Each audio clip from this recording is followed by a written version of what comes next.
I'm not sure when she started painting. Some people said when she was 60. Well, she died at 66, and maybe that's not true. Maybe it was much earlier, you know, that, but we do know that she stopped writing poetry after World War II. And we always thought as she was crushed because, you know, Brisk with the 500,000 Jews and stuff, they're all gone, you know. That's the way I took it. Now, there may be other interpretations.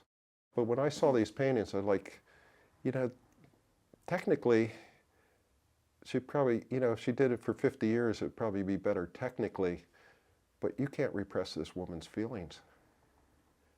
You know, she's got feelings, and she knows how to express it, and they're in the poems.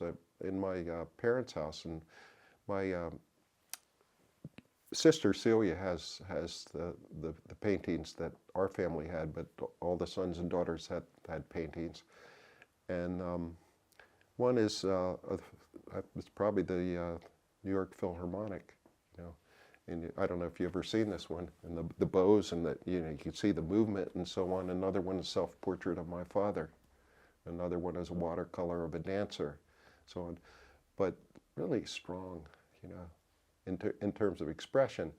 You don't see that strength of expression in my mother's paintings, although she had an eye of an artist. She found that out, you know, when she started taking the art lessons and stuff.